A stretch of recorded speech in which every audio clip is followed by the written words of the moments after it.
Hi everyone and welcome to FilmDirt. Thanks for joining me. For this one I'm going to be talking about Close Encounters of the Third Kind. I've seen this film about 4 or 5 times over the years now. It's great. It's a real stereotypical Spielberg classic, and I've revisited it recently, only in the last couple of days, so my mind is fresh and I've got a couple of things to say. Mainly in that it's a time capsule. Yeah, there's some very wholesome themes here, which is very.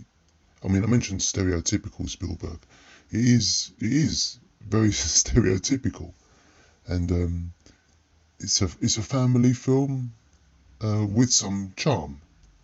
So you've got a lot of family in the film, and the parts of the film that drag are the parts in the middle where you've got a lot of family. And Spielberg, he's got a very wide frame, and there's a lot going on, and there's lots of noise, and I quite like that style of filmmaking.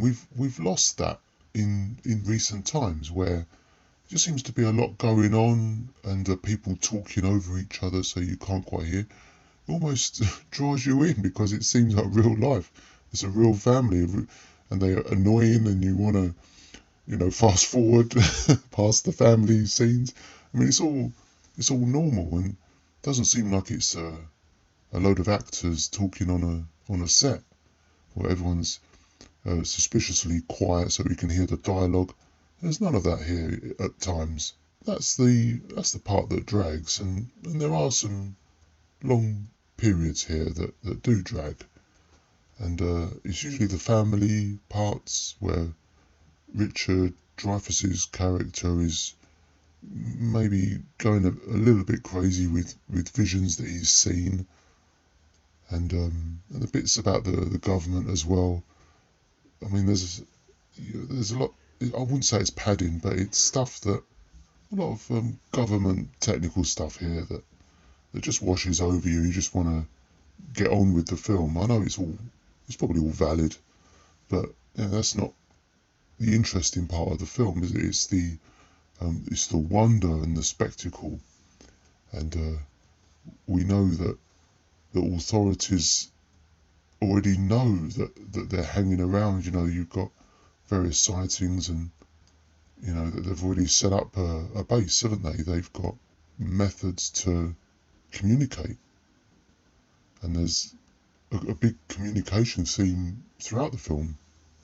I mean, we start in the desert. I think you've got about 4 or 5 different languages going on, and no one can understand each other.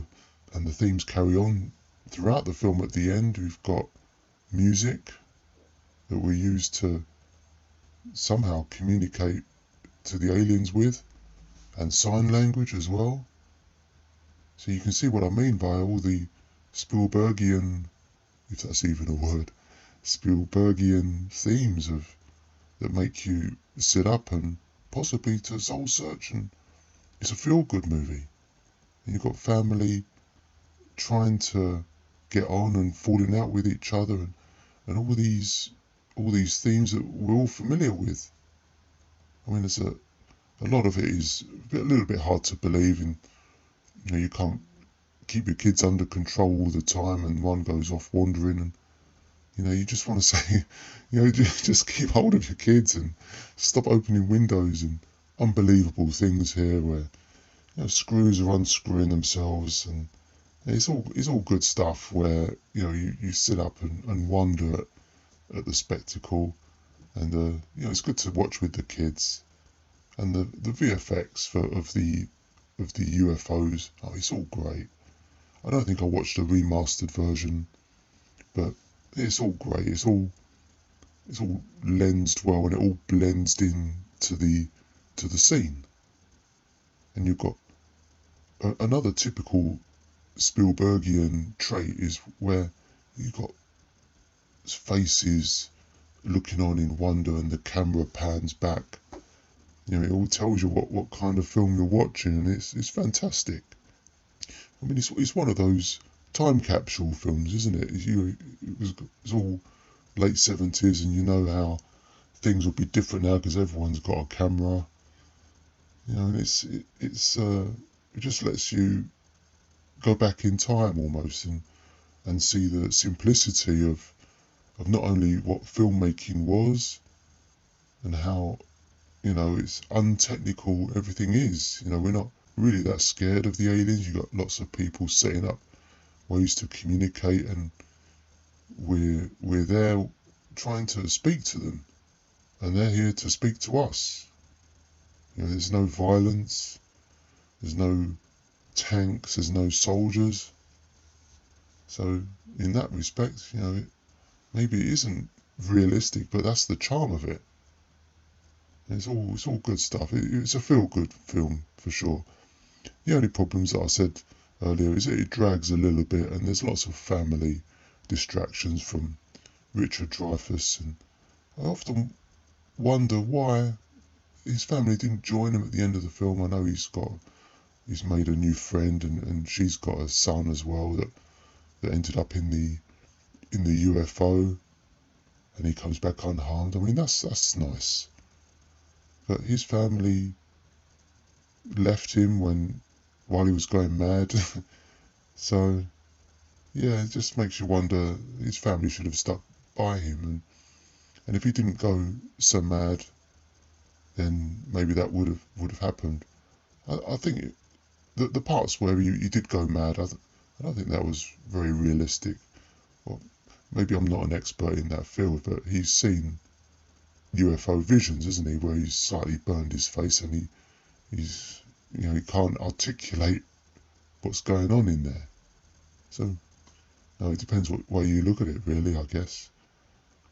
I'll give this is a good movie for sure. I'll give this 4 stars, and I really enjoyed it. It's fantastic to watch with the kids. They'll get bored a little bit, but you've got to creatively find ways to fast forward without them losing interest. But other than that, a great Spielberg film. It's a time capsule into old style values and old style filmmaking, I guess. So let me finish off with very quickly a little bit about me, because this is a new channel, and some of you may not know me. I used to be a reviewer for another channel, and as what happened there, I don't accept any incentives, any bonuses. There's no promotional treats or free tickets or anything like that to give good reviews.